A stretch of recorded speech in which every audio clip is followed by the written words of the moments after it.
One of my major complaints with design programs is certain kinds of asinine assignments that go on for years and years. So like the one I hate more than anything is you give a student a list of designers to choose from, and then you tell them to research that designer and then do a poster in the style of that designer.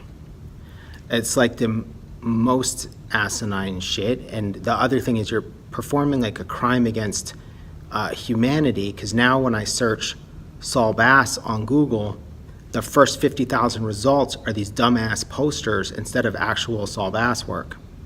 But these projects, they have this kind of inertia and they just don't stop. And I think part of the reason they don't stop is not enough people have a clear intent of what it is that they want to accomplish when they're teaching any given class. I think when you have a typography class, like an intro to typography class, I don't think that you are teaching typography, whatever that means. I think that you define an outcome, and the outcome is not have the students learn typography, because that's stupid and ambiguous. You can't define that. You define the outcome of what is it that you want to accomplish? Like, what are you hoping the students get out of it? And then you reverse engineer what you want to happen. So I think there's a lot of stuff that people teach where it's like the assignment seems really cool, but all it does is perpetuate like a certain line of thinking again and again and again, and it doesn't really help the students learn because they only learn how to do that assignment. So if you're teaching a typography class, let's be like an egomaniac. I've taught intro to typography a bunch of times. Each time I've taught it differently because each time I had a little bit of like, it wasn't what I wanted it to be yet. But each time I had an intent. So the one thing I did know was that I was teaching something. I know that when I teach it this summer, my entire goal is to get the group of students that take this intro to typography class, I want them to be addicted to making stuff with type. It's a 10-week summer class, and here's what happens in a 10-week summer class. By week 7, more and more people stop showing up because it's like, I don't know, man, it's summertime, it's nice, do I really need to go? That's what happens.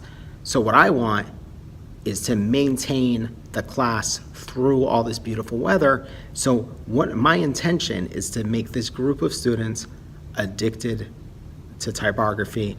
I want them to find making stuff with type to be more fun than anything else they could be doing between 6:30 and 9:30.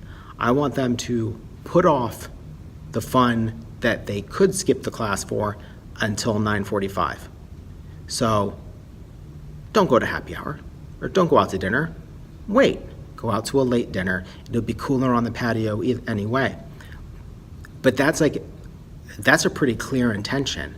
So everything I do assignment-wise is going to track up to that.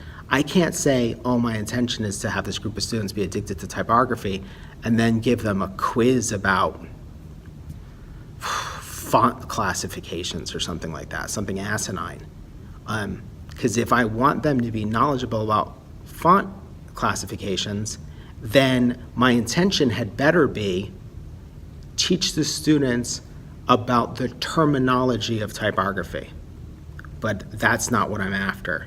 So I think that if you define your intention really clearly, you're gonna stop doing certain things. You're gonna stop taking for granted that certain assignments are necessary or even appropriate. And I think the other thing is by having that intention, you have to define what you want the students to be able to do with the experience that you're trying to create for them. Right now, I'm sitting in my class where I'm teaching Advanced Project Studio. So I have 2 intentions for this class. I actually really only have one now that I think about it. My goal is to teach a process to these students and have them run through this process without deviation, in order that they might make a portfolio project. The portfolio project is actually the byproduct of the process. I believe in the process. I know that it will generate the necessary body of work with the requisite depth to make a portfolio project. So really, I could kind of go either one of two ways. I could define that it's going to create a portfolio project and then work to develop a process in a context that does that, or I can be focused on the process. So I guess I do actually have two intentions, but I'm more concerned with the process than anything else. And the reason for that is that I believe that there'll be someone in this class where they can take the entire process and make it theirs, and it's a thing they need.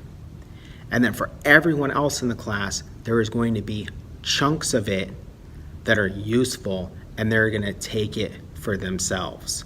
And it's going to fill some gap in their current workflow or their current understanding or their current knowledge.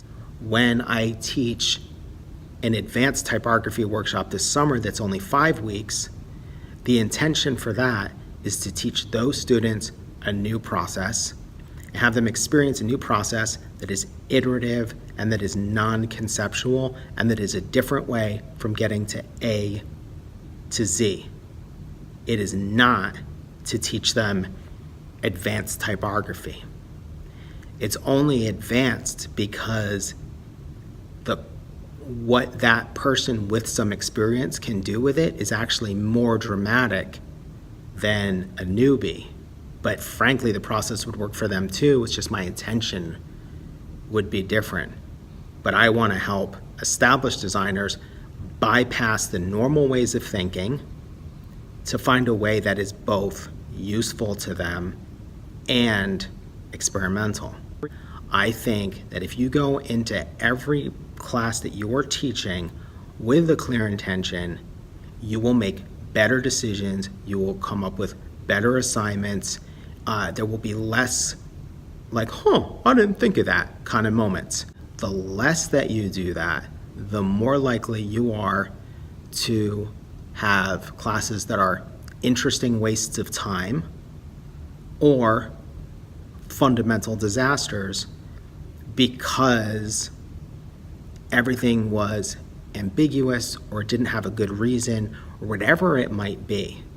But everybody knows those classes. Everybody's been in the class that was a fucking disaster. And if you've taught, you've definitely taught some classes where you just got it all wrong. But like, I know I've had the disaster classes, but I also know that I passed on something useful, but I think that I had the wrong intention for the class, but luckily I had one because at least I wasn't just wasting people's time. So that is a long, angry rant for all you art educators. Peace out.